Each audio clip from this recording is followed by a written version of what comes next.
There are Christians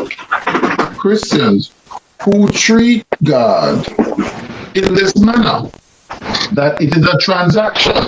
They want to be successful in their examinations, so they go on bended knees to God. Please help me in my examination. And I will do Exams are this. hard. They forget God. The next thing they're going, they want a car. Oh, please, let me have a car. They get a car, they forget God. They don't know Him until they need another transaction. Yeah. This is a form of paganism. It is the ways of the pagans. Yeah. This is how pagan gods are worshipped. Yes. Yeah. It gives us another approach, because it shows us really what you just said. It talks to me because you need to focus first on yourself and how you behave yourself before you even approach God. Yep. This is a very important thing. Look at Jesus' beatitude. Beatitudes, yes. We always come back to it. It says, "Blessed are ye, blessed are ye." Mm-hmm. It didn't say, you need to sacrifice anything. You will be blessed if you do these, if you have these attitudes. Mm-hmm. If you behave in a way that is seemly unto God, He will bless you. He will give to you. Okay? Whereas you don't even need to ask. You don't even have to ask. He will give to you. That's what a blessing is. Yes. A blessing is not He something knows you need, ask and He gives it for. to you. Yep. A blessing is grace. Yeah. It will be bestowed unto you because of who you are and whose you are. And having been considered to be God's child, He will give to you as a natural consequence. You will want for nothing. Because that is why God says, you will never see a child of God's begging on the roadside. Because guess what?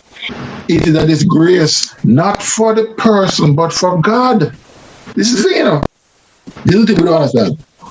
God is saying, if my child reflects me, Mm-hmm. his condition is also reflective In me. of me. Yeah. Yep. If my child is suffering and is impoverished and is so driven down in society, then it reflects badly on me, and I cannot have that. Yep. I will not have that. My name must be lifted up at all times. And if you are so-called my child and you are behaving badly over there, guess what? I am going to make sure you feel the wrath of hell so you can straighten up and fly right. This is what is going on in Israel, right? With Hosea. God is saying, you reflect badly on me, and I'm going to straighten you out. I'm gonna straighten you out because it is not for your glory, but for mine, for my name's sake. Because He's saying, I am your God, and your behavior is abhorrent. Yeah. Your behavior is pagan, and you are reflecting badly on me, the nations. Because guess what? Bad on me. Yep. Even though Israel worship Baal and Asherah and Molech and these people, the nations still see them as God's people and laugh. And they're laughing at God at that point. What is the point? Yep. You are causing God's name to be dragged into the mud, and God is saying, I am going to spit you out. You are no longer going to be called mine. This is the point. You're barefaced with it right now. You are no longer going to be called mine. This is why Israel is being thrown out to the nations, so that the nations cannot look at them and say, look at what your God has done to you. And God says it, for my name's sake, since you have decided to pour yourself out. Do it somewhere else. Yep. Not in Don't here. do it in my. Don't do it where I am. Don't do it where I am. Don't And do it in don't do my it in house my and house do it. where people can be calling, say, look at what's going on in God's house. Look at how they are behaving in God's land. I thought God was better than that. Yep. Because remember, we wrestle not against flesh and blood. And not only is God's name to be holy on the earth, it is supposed to be holy everywhere. Everywhere. So when Satan can look at what is going on in Israel and say, I thought these were your people, and start to poke fun and belittle God because of Israel's behavior, God's gonna straighten them out because God is gonna say, no, this must not happen. My name must be holy in my own house, in my land. I cannot put up with it. We must remember God's name is holy everywhere. Yep. Christians forget this too often.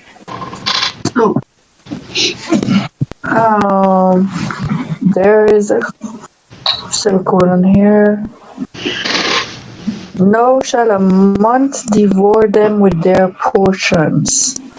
In the Hebrew, right, the new moon here, a new moon, it didn't say the new moon, it says a new A moon, new moon. Okay. which means monthly. Shall a month before them. So every month. Yes. So what would this mean now? No shall every month devour them their portions. Their portion. What is their portions? Isn't there something? Isn't there a sacrifice or something that's normally done at the new moon? Yes. But remember, they have polluted the whole thing. Mm-hmm. They have mangled it beyond recognition in Israel. In Judah, it is observed. But what they have been doing in Israel is they have been using these sacrifices that should have been sacrificing to God. They have been doing it but to the pagan gods, to Baal. Okay, these sacrifices that they have been doing for the new moons are no longer sacrifices in accordance to God's ordinances. They are doing so in honor of their pagan gods. But that is not necessarily what we're talking about here. It is saying the pagan children that you have gotten, all right, their portion is not here. They will have no portion in my land. And they're devoured with their portions. Their place is not here. Remember, Israel is God's portion. Israel, the land, is God's land. Their portion, these pagan children, bastard children, is what it is saying. I'd better go to their own father, but they cannot remain here. Oh, yeah. So basically, they are not supposed to be inheritant of this Exactly. land because they are not from me. Yes, is what I'm saying. Yeah. You have begotten pagan children, and they must go where pagans are, not here. Tell me if what Isaiah is saying here links up. Isaiah 57 verse 6 says, the idols among the smooth stones of the ravines are your portion. Indeed, they are your lot. Yes, to them you have poured out drink offering and offered grain offering. In view of this, I shall relent. No, in view of this, should I relent? Is that in line with this? It aligns. It aligns. But God is speaking now to specifically being specific about the generations of the people that now inherit the land. They are pagans and they have no lot here. Yeah. All right. The word, let me see what the word is. One second. Heritage. The word for heritage here is kailek, which means territory. All right? An allotment, an inheritance, a portion. Right? They will not have any inheritance in my land. Kick out. Go to your own father. Yeah. Right? So let's move on. Verse 8.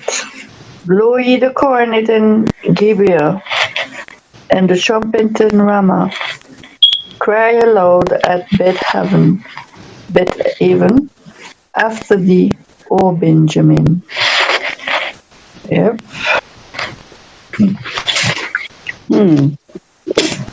Joel 2, verse 1 says, Blow ye the trumpet in Zion, and sound an alarm in my holy mountain.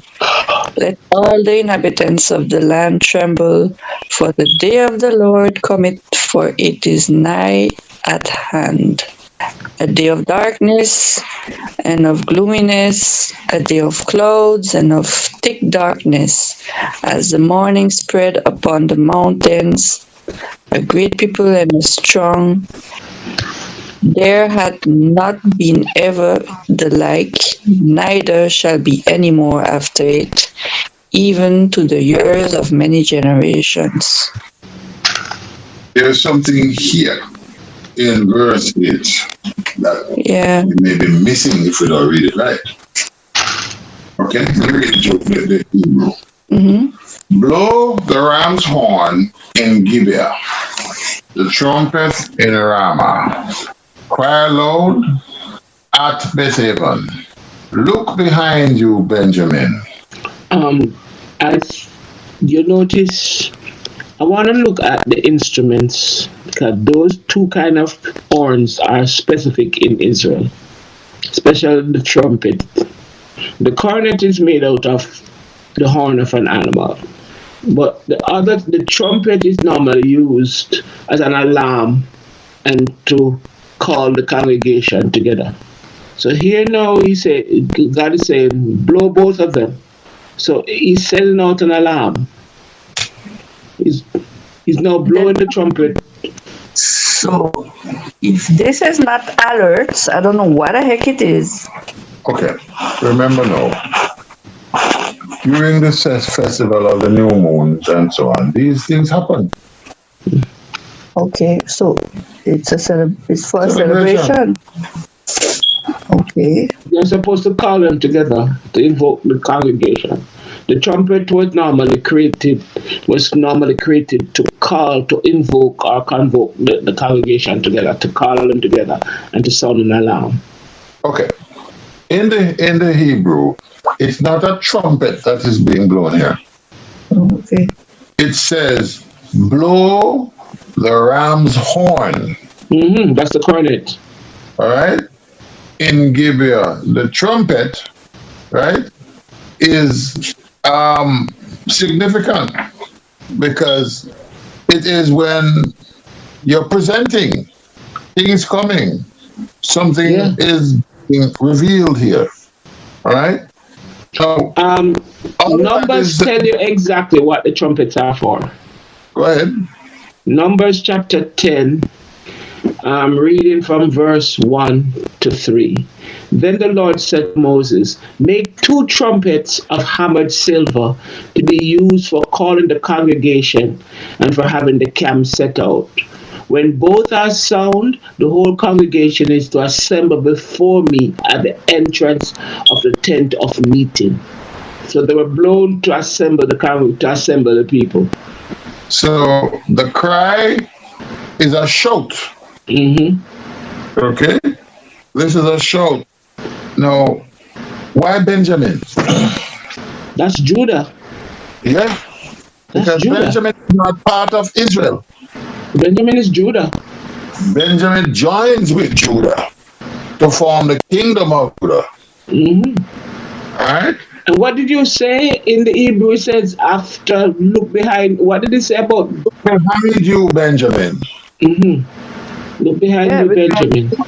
either fall first, and them just need to look back to see what that's gonna happen to them too.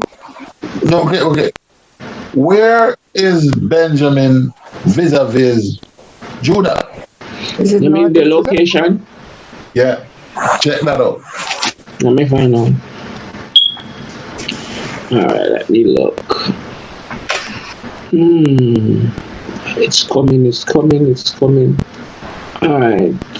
Benjamin was to the Jerusalem is right at the border between Judah itself and Benjamin. It's sat right at the border.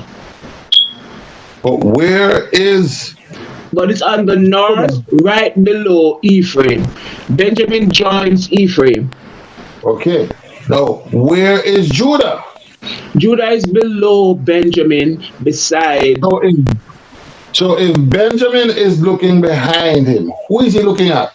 Judah. Right. Judah. Is Oh, it's either Ephraim or Judah, because Ephraim is Benjamin sits between Ephraim and Judah. That's where Benjamin is. He borders both of them. Okay. So let's look at the word now. It says, look behind you. Let's see what that word says. The word is a conjunction, right? Ak-ah. Right? It means look away from, or back towards, or beside, or by follow. Look around you. He's probably telling you, you sure it's not Ephraim? He's telling them to look up. Because verse 9. No. Pardon me? No, I'm saying Benjamin, when he says look behind you, Benjamin, look at verse 9 and see if he's probably asking them to look at Israel. Well, it is possible.